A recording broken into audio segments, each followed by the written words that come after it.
Right now, you might feel like the path you were walking with confidence has suddenly disappeared. You are likely experiencing a sudden, overwhelming pressure, a sick darkness that obscures everything directly in front of you. What you are experiencing is a documented, ancient human phenomenon. We see it described perfectly in this passage from the Book of the Mountain.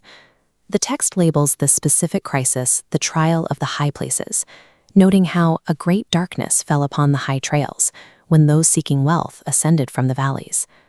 During this trial, your brain generates a highly specific false panic. It whispers that the sudden pressure is too great, that your community and bonds are severed, and that the mountain itself is finally collapsing beneath your feet. To navigate this, we need to set the proper conditions. Plant both of your feet firmly on the ground right now. Eliminate any distractions for the next 5 minutes. We are going to walk through a 4-step mental anchoring exercise. The goal of this process is entirely internal. We are going to take your mind out of a state of frantic, useless anxiety and lock it into a state of grounded, immovable resilience. Step 1 is to accurately visualize the pressure you are facing. Bring your specific challenge to mind and picture it exactly like this: a heavy, blinding mist rolling across your path, wiping out your visibility. This fog usually originates from very earthly sources. It comes from the valley, specifically from the pride and greed of people who hold institutional power, those who look at sacred things and only see assets to be exploited. When they aim their malice at you, your mind makes a crucial mistake. Because the trail ahead has vanished from your immediate sight, you convince yourself that the path has ceased to exist altogether. This brings us to step 2.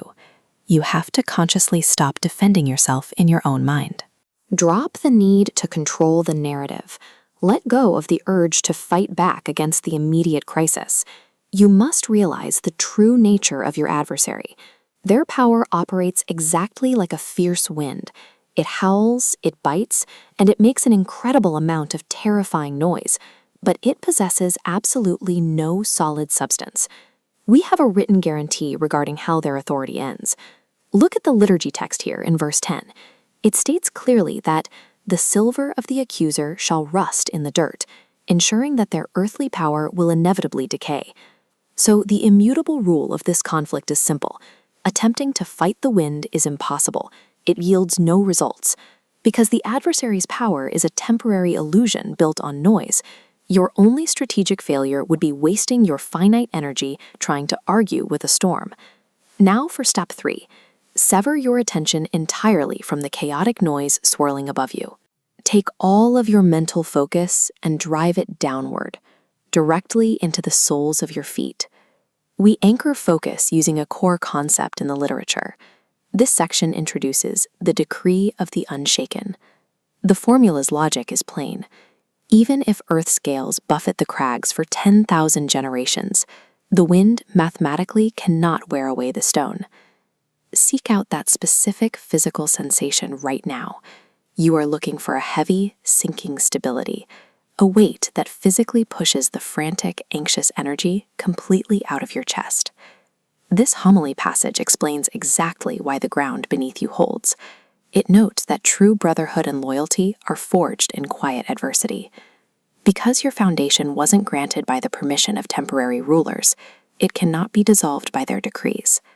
That brings us to step 4. You are going to adopt a posture of absolute stillness rather than taking action. Your only responsibility for the immediate future is to allow the mist to cover the trails. You do not need to move forward. You only need to endure exactly where you are.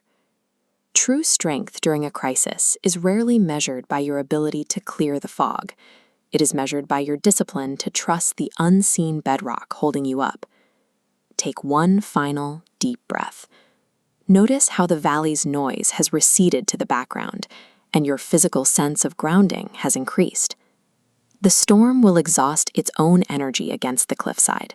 It will break, and the sun will return, without requiring a single action from you. As for the false testimonies and bitter accusations, they will be silenced by their own inherent emptiness. Keep this 4-step liturgy close. The moment you feel the valley's influence attempting to pull you off balance, return to this sequence and run it again.